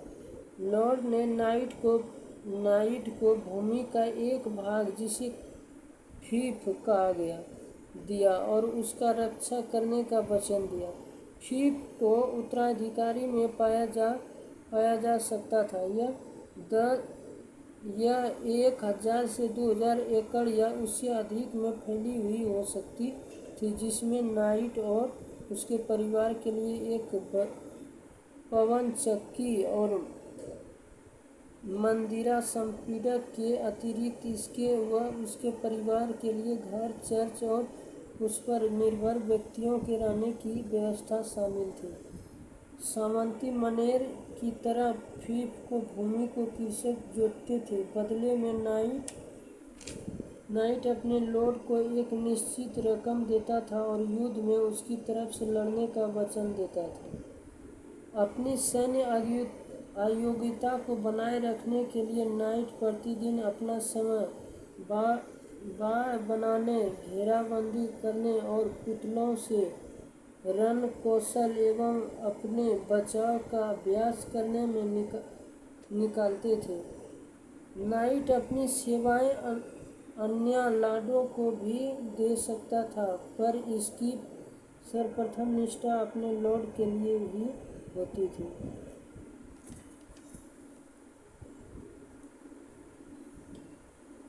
पीलीबंगा पुरातत्व स्थल किस भारतीय राज्य में स्थित है? पीलीबंगा पुरातत्व स्थल राजस्थान राज्य में स्थित है। यह सिंधु सभ्यता का एक महत्वपूर्ण केंद्र माना जाता है। इस स्थल पर व्यापक पुरातात्विक खुदाई हुई है, जिससे महत्वपूर्ण कलाकृतियाँ, मिट्टी के बर्तन, उपकरण और अन्य अवशेष मिले हैं। शेख निजामुद्दीन औलिया की दरगाह कहाँ स्थित है?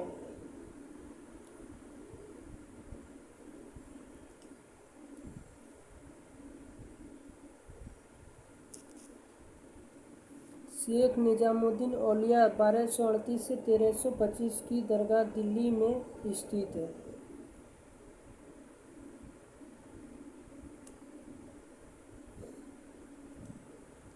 ये चिश्ती संप्रदाय के चौथे संत थे।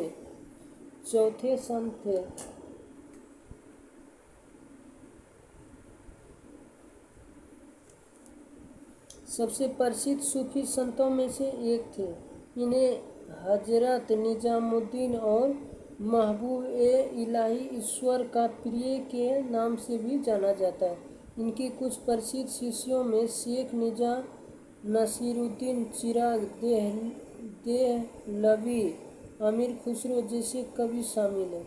निजामुद्दीन औलिया का संबंध गयासुद्दीन तुगलक से अच्छे नहीं थे। निजामुद्दीन औलिया की मृत्यु 3 अप्रैल 1325 को हो गई थी। तुगलक वंश के मोहम्मद बिन तुगलक ने हजरत निजामुद्दीन औलिया की दरगाह का निर्माण करवाया। इसरो का मानव अंतरिक्ष उड़ान केंद्र किस शहर में स्थित है? बेंगलुरु में। इसरो का मानव अंतरिक्ष उड़ान केंद्र बेंगलुरु में स्थित है। इस अंतरिक्ष केंद्र का उद्घाटन 30 जनवरी 2019 को इसरो के मुख्यालय परिसर में किया गया था।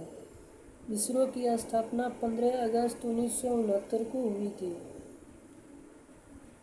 अंतरिक्ष केंद्र स्थान: विक्रम साराभाई अंतरिक्ष केंद्र, VSSC, तिरुवनंतपुरम, केरल। इसरो उपग्रह केंद्र, ISSC, बेंगलुरु, कर्नाटक। अंतरिक्ष उपयोग केंद्र, SAC, अहमदाबाद, गुजरात। सार के केंद्र, SHAR, श्रीहरिकोटा, आंध्र प्रदेश। द्रव प्रणाली केंद्र, LPSC, तिरुवनंतपुरम व बेंगलुरु।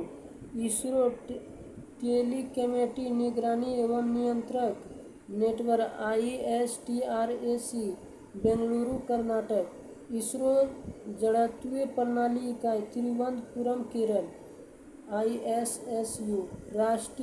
राष्ट्रीय दूरसंवेदी एजेंसी, NRSA, देहरादून, तेलंगाना। भारतीय सुदूर संवेदन संस्थान, IIRS, देहरादून, उत्तराखंड। इसरो ISRO की वाणिज्यिक शाखा का नाम एंट्रिक्स कॉर्पोरेशन लिमिटेड, ACL और न्यू स्पेस इंडिया लिमिटेड है। निम्नलिखित में से कौन सा मिश्रण है? मिश्रण दो वायु मिश्रण है। मिश्रण दो या दो से अधिक तत्वों या यौगिकों को किसी की अनुपात में इस प्रकार मिलाया जाए कि संघटकों का रासायनिक गुण परिवर्तित नहीं हो तो इसे मिश्रण कहते हैं।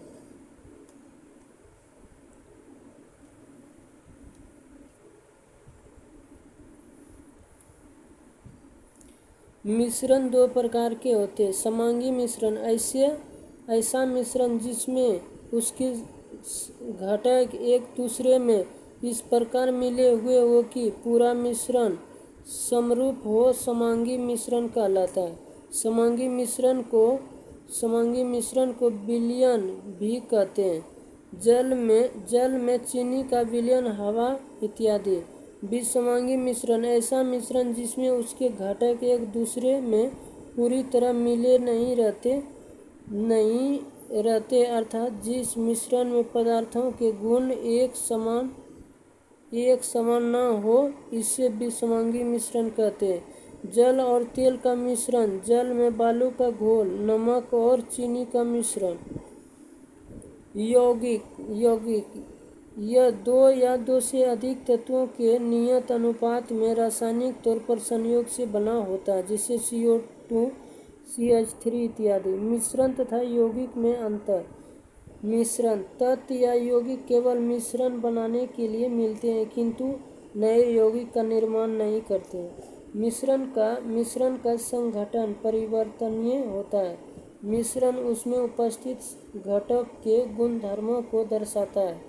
घटकों को भौतिक विधियों द्वारा सुगमता से पृथक किया जा सकता है। यौगिक तत्व क्रिया करके एक नए यौगिक का निर्माण करते हैं।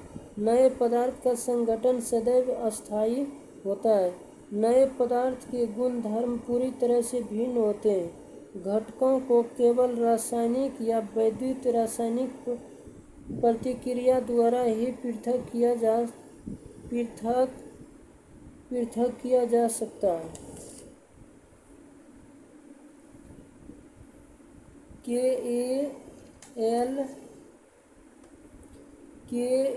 KAlZnCu धातुओं की अभिक्रियाशीलता के घटते क्रम का सही निरूपण। सक्रियता श्रेणी वह सूची जिसमें धातुओं की क्रियाशीलता को अवरोही क्रम में व्यवस्थित किया जाता है। सक्रियता श्रेणी धातुओं की सापेक्ष अभिक्रियाशीलताएं। सबसे अधिक अभिक्रियाशील पोटेशियम, उसके बाद सोडियम, उसके बाद कैल्शियम, उसके बाद मैग्नीशियम, उसके बाद एल्युमिनियम, उसके बाद आयरन। सबसे कम यानी कि आयरन की नहीं, सबसे कम आयरन का नहीं। फिर लीड, फिर हाइड्रोजन, फिर कॉपर, फिर मरकरी, पारद, सिल्वर, गोल्ड सबसे कम अभिक्रियाशील।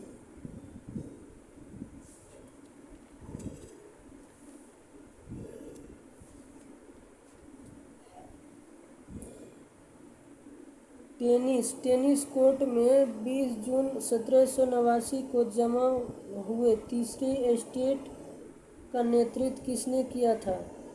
टेनिस कोर्ट में 20 जून 1789 को जमा हुए तीसरे स्टेट का नेतृत्व मीराबेयो और आर्वेसिये ने किया था। 18वीं शताब्दी का फ्रांसीसी समाज विशेषाधिकार एवं विशेषाधिकारविहीन वर्ग में बांटा हुआ था, जिसे निम्न पिरामिड से समझ सकते हैं।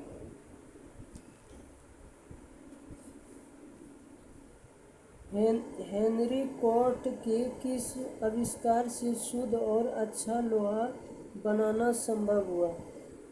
हेनरी कोर्ट ब्रिटेन की पूर्णलिंग प्रक्रिया से शुद्ध और अच्छा लोहा बनाना संभव हुआ। हेनरी कोर्ट ने 1784 में कच्चे लोहे को गाढ़ा लोहे में बदलने के लिए पूर्णलिंग प्रक्रिया का आविष्कार किया। पुडलिंग प्रक्रिया बड़े पैमाने पर गुणवत्ता युक्त लोहे का उत्पादन करने की पहली विधि थी। इस प्रक्रिया में ऑक्सीकरण पदार्थों की उपस्थिति में कोयले से चलने वाली भट्ठी में पिघले हुए कच्चे लोहे को हिलाया जाता है। परिचालित हवा ने लोहे से कार्बन हटा दिया, जिसके कारण परिणाम स्वरूप गाढ़ा लोहा तैयार हुआ। रविन्द्रनाथ टैगोर ने विभाजन के दिन 16 अक्टूबर 1905 को किस दिवस के रूप में मनाने का आह्वान किया?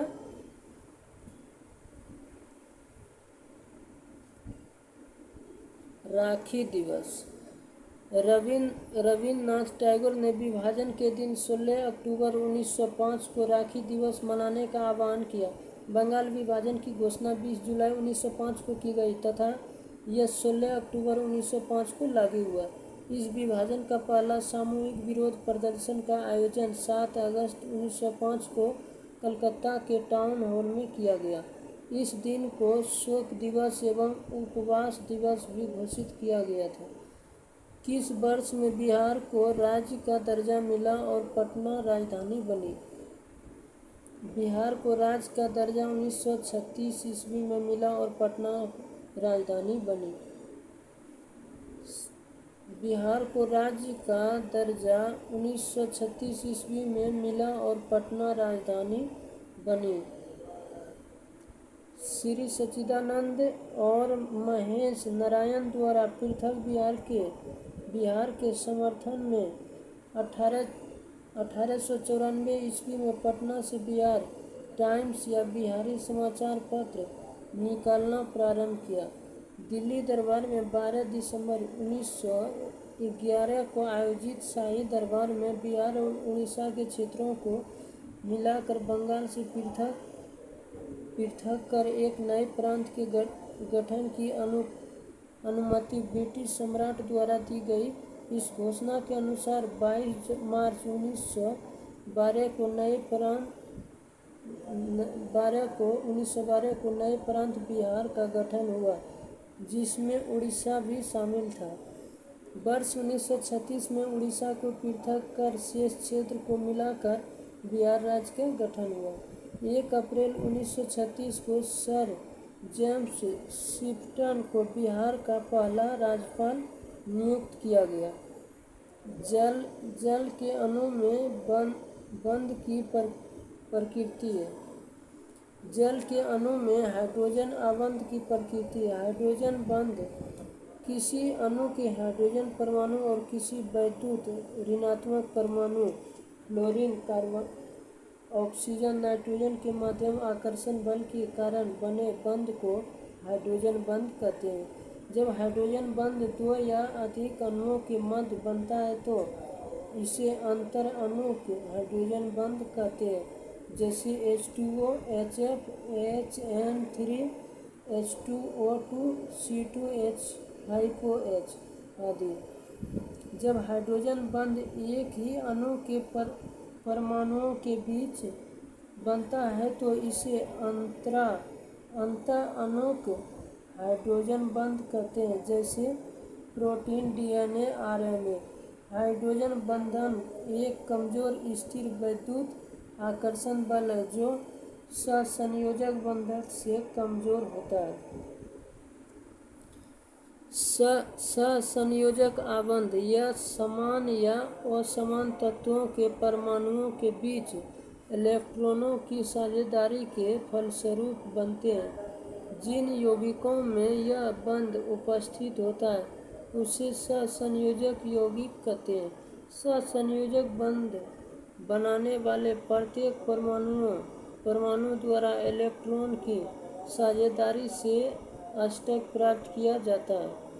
उप सहसंयोजक आबंध जब परमाणुओं के मध्य साझे का इलेक्ट्रॉन युग्म केवल एक परमाणु द्वारा प्राप्त हो तो ऐसे बंध को उप सहसंयोजक बंध कहते हैं, जैसे ammonia chloride HN4Cl, ammonium bromide NH4Br, nitric अम्ल HNO3 आदि।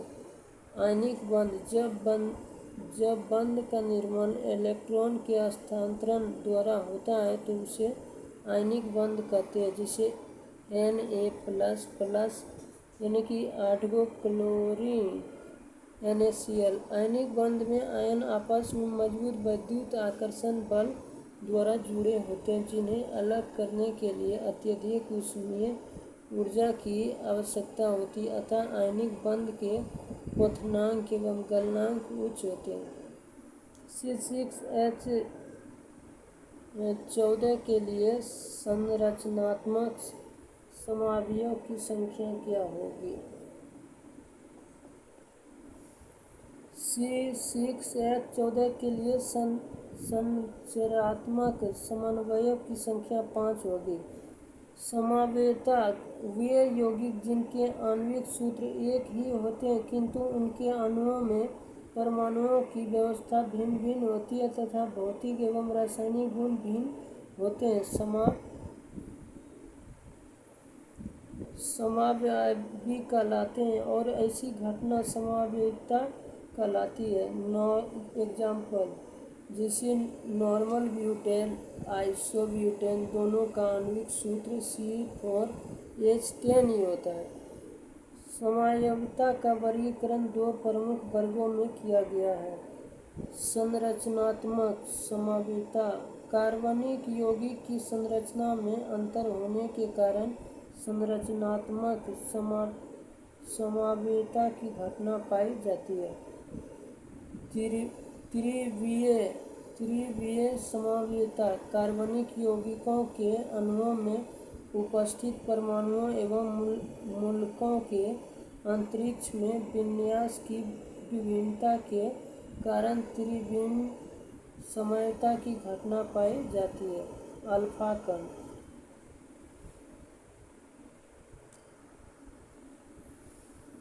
अल्फा कण द्विआवेशित हीलियम आयन है। अल्फा किरणों के गुण।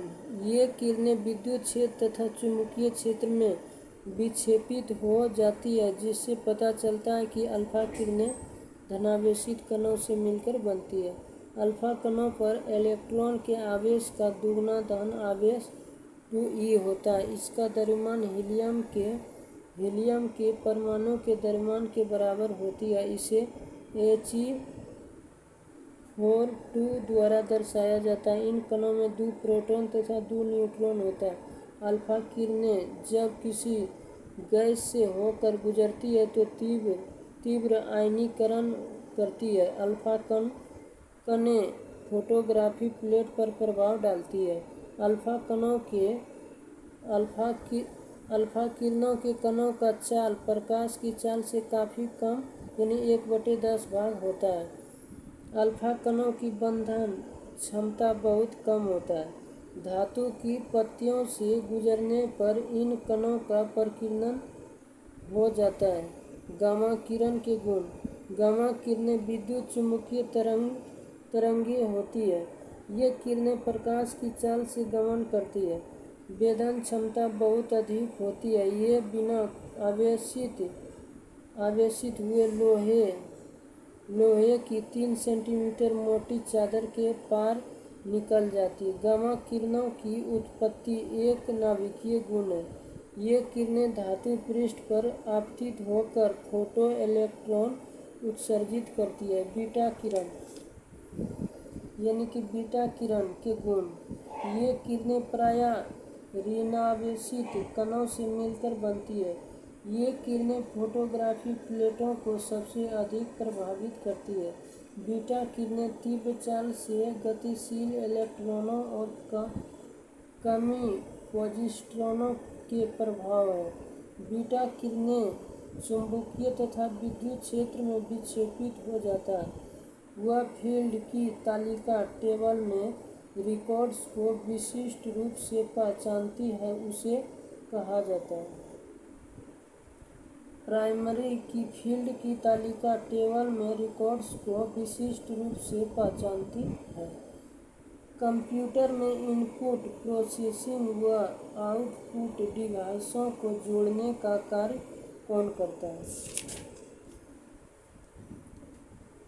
कंप्यूटर में इनपुट प्रोसेसिंग व आउटपुट डिवाइसों को जोड़ने का कार्य मदर बोर्ड करता है। निम्नलिखित में से कौन सा एक भारत में वनों का प्रशासनिक वर्ग नहीं है? अब अब अवर्गीकृत वन भारत में वनों का प्रशासनिक वर्ग नहीं है।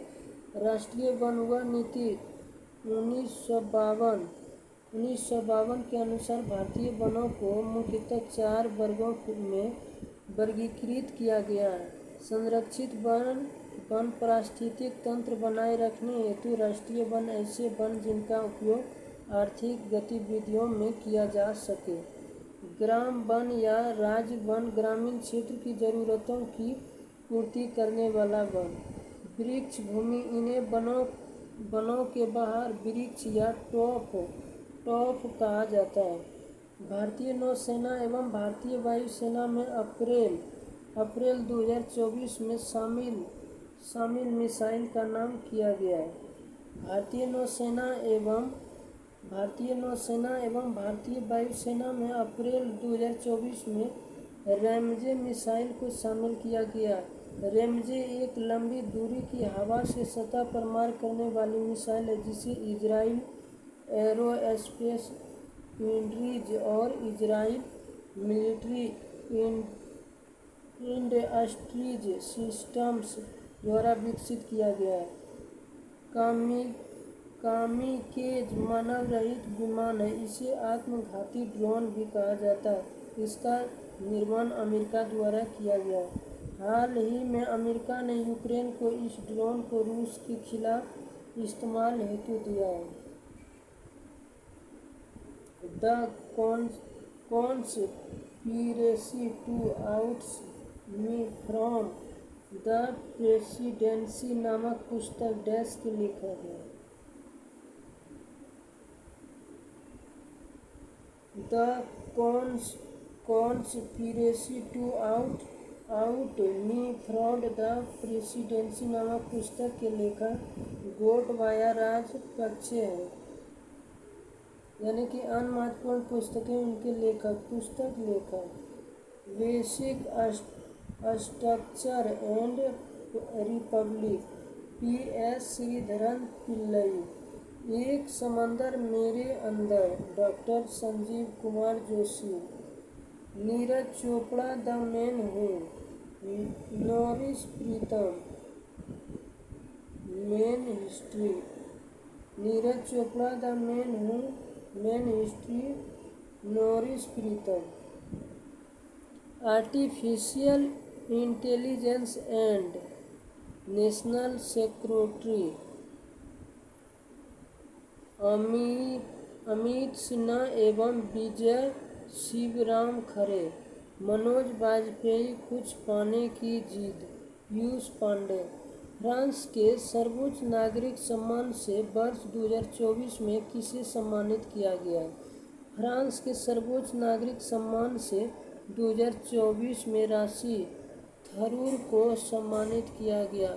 प्रख्यात लेखक और राजनीति से राजनेता बने राशि थरूर को फ्रांस के सर्वोच्च नागरिक सम्मान शेवलियर के Legion d'honneur knight of the Legion of Honour से सम्मानित किया गया। थरूर केरल के तिरुवनंतपुरम से कांग्रेस सांसद हैं। फ्रांस के सर्वोच्च नागरिक पुरस्कार Grand Cross of the Legion of Honour 2023 से प्रधानमंत्री नरेंद्र मोदी को सम्मानित किया गया था। प्रधानमंत्री नरेंद्र मोदी को भूटान के सर्वोच्च पुरस्कार ऑर्डर ऑफ ड्रूक गयाल्फो 2024 से सम्मानित किया गया। निम्नलिखित में से कौन सी मिसाइल एंटी टैंक मिसाइल है? निम्नलिखित में से नाग मिसाइल एक एंटी टैंक गाइडेड मिसाइल है। इस मिसाइल को दागो और भूल जाओ या लॉन्च के बाद लॉक हो जाओ भी कहा जाता है। इसका डिजाइन DRDO रक्षा अनुसंधान एवं विकास संगठन द्वारा तैयार किया गया एवं निर्माण भारत डायनेमिक्स लिमिटेड द्वारा किया गया। इस मिसाइल का विकास 1988 में APJ अब्दुल कलाम के नेतृत्व में हुआ था। निर्भय मिसाइल एक लंबी दूरी की सबसोनिक क्रूज मिसाइल है। इसे DRDO द्वारा विकसित किया गया। T-90 तीसरी पीढ़ी का रूसी मुख्य युद्धक टैंक है। इसे भारत के सेना में शामिल किया गया। S-400 एक उन्नत वायु रक्षा प्रणाली है। S-400 सतह से हवा में मार करने वाली प्रणाली है जो बैलिस्टिक और क्रूज मिसाइलों, लड़ाकू विमानों और मानव रहित हवाई वाहनों को रोक सकती है। इसके कई श्रेणी हैं जिसकी मारक क्षमता अलग अलग दूरी तक है, जैसे S-400, S-13, S-20 आदि है।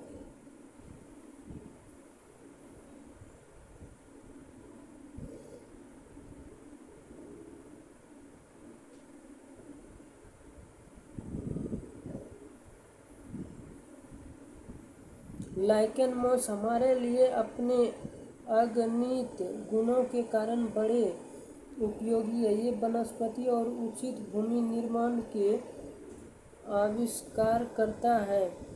कड़ी और नंगी चट्टानों पर उगने वाली पहली वनस्पति पर्पटीय लाइकेन है।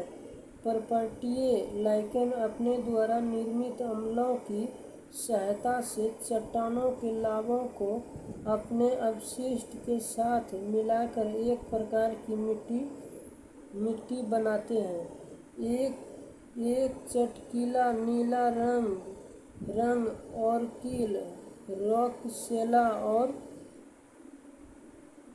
लेकानोरा नामक लाइकेन से प्राप्त होता है। भोजन के रूप में प्रयुक्त शैवाल, अल्वा, लेमिनेरिया, फोराफाइरा,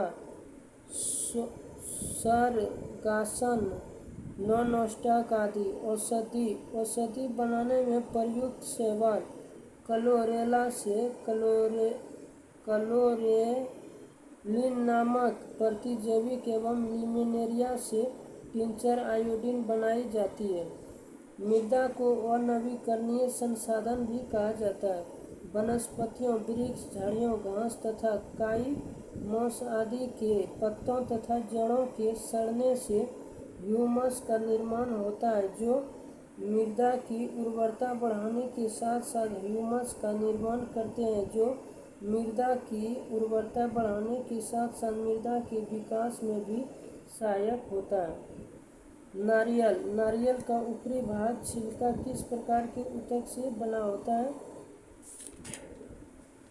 नारियल का ऊपरी भाग दृढ़ ऊतक का बना होता है।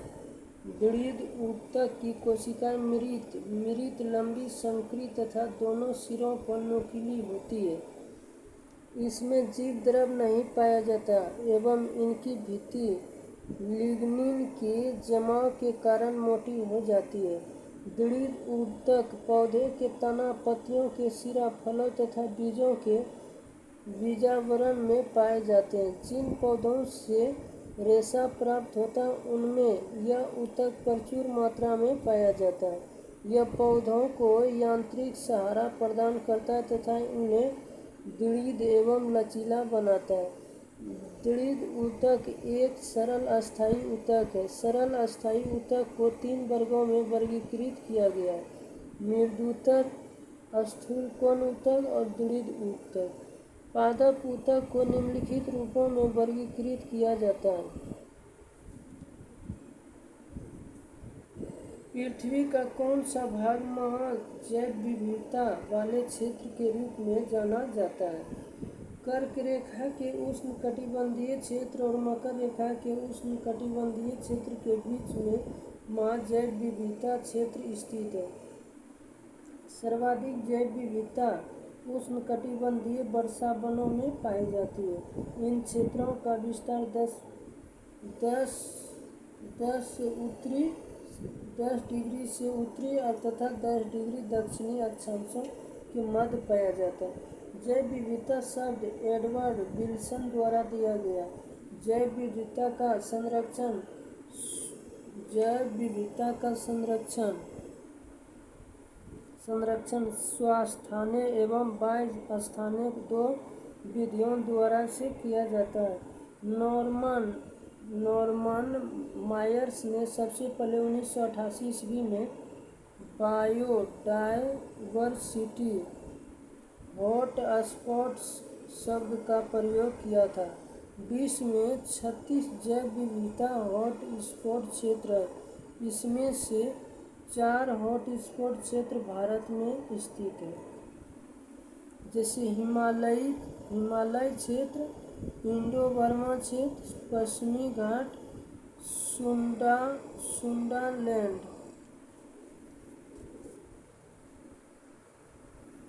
संयुक्त राष्ट्र संघ ने वर्ष 2010 को अंतर्राष्ट्रीय जैव विविधता वर्ष के रूप में मनाने की घोषणा की। भारत का समुद्री राष्ट्रीय उद्यान कच्छ की खाड़ी में स्थित है। भारत में प्रचुर जैव विविधता केरल के पलक्कड़ जिले में स्थित शांत घाटी में पाई जाती है। पश्चिमी घाट भारत का सबसे बड़ा संरक्षित वन है। बेल जार प्रयोग में KOH जार में उपस्थित CO2 को अवशोषित कर लेता है एवं इस तरह से प्रकाश संश्लेषण की प्रक्रिया को प्रभावित करता है। KOH potassium hydroxide carbon dioxide CO2 का अवशोषण है। बंद बाजार में KOH द्वारा मौजूद सभी कार्बन डाइऑक्साइड अवशोषित हो जाती है। COH की वजह से कार्बन डाइऑक्साइड उपलब्ध नहीं रहती, इसीलिए इसका संश्लेषण और स्टार्च या ग्लूकोज का उत्पादन नहीं हो पाता। पोटेशियम हाइड्रोक्साइड KOH प्रयोगशाला में प्रतिक्रमक के रूप में मुलायम साबुन के निर्माण में CO2 तथा SO2 जैसे गैसों के अवशोषक के रूप में प्रयोग किया जाता है। कैल्शियम ऑक्साइड CaO मकान बनाने में गारे के रूप में, कास्टिंग सोडा के निर्माण में, सोडियम कार्बोनेट के निर्माण में, ब्लीचिंग पाउडर के निर्माण आदि में प्रयोग किया जाता है। मैग्नीशियम ऑक्साइड MgO का इस्तेमाल औषधि निर्माण में, रबड़ वल्कनाइजेशन में, उत्प्रेरक के रूप में, बॉयलरों के प्रयोग आदि में किया जाता है। कास्टिंग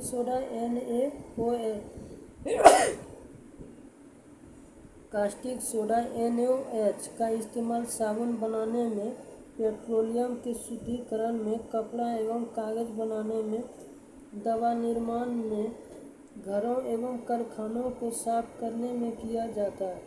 मैग्नीशियम हाइड्रोक्साइड MgOH2 का इस्तेमाल पेट की अम्लता को दूर करने में, अम्ल विषाक्तीकरण के एंटीडोट के रूप में, चीनी उद्योग में मोलासिस से चीनी तैयार करने आदि में किया जाता है। निम्न में से कौन सा मानकीकरण चिन्ह सोने के आभूषणों की शुद्धता के निर्धारण के लिए आवश्यक है? सोने के आभूषणों की शुद्धता का निर्धारण हॉलमार्क से किया जाता है। भारत सरकार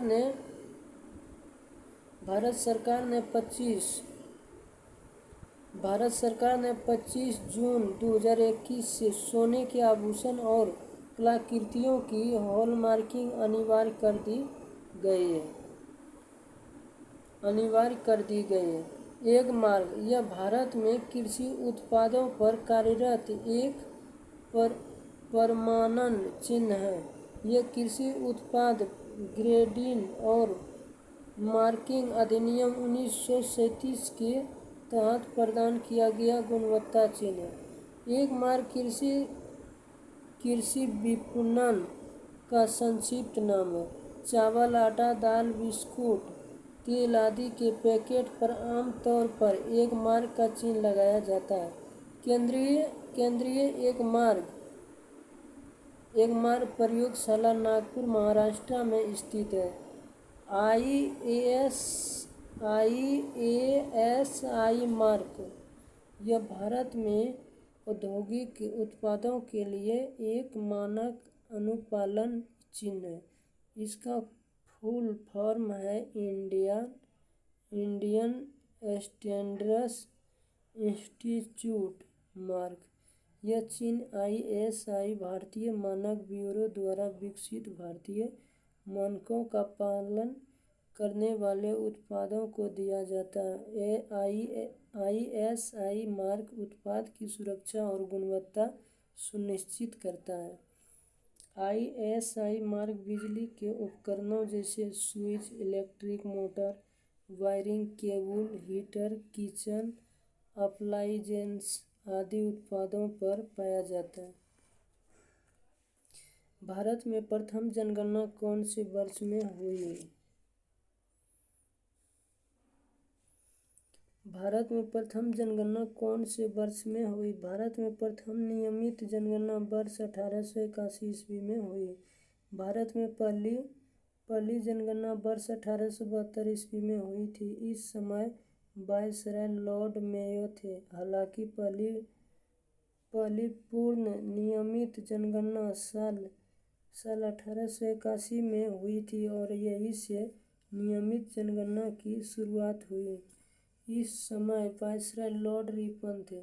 चूंकि विकल्प में 1872 नहीं है, अतः अभीष्ट उत्तर 1881 होगा। 1881 में जनगणना आयुक्त W प्लोडन ने वही स्वतंत्र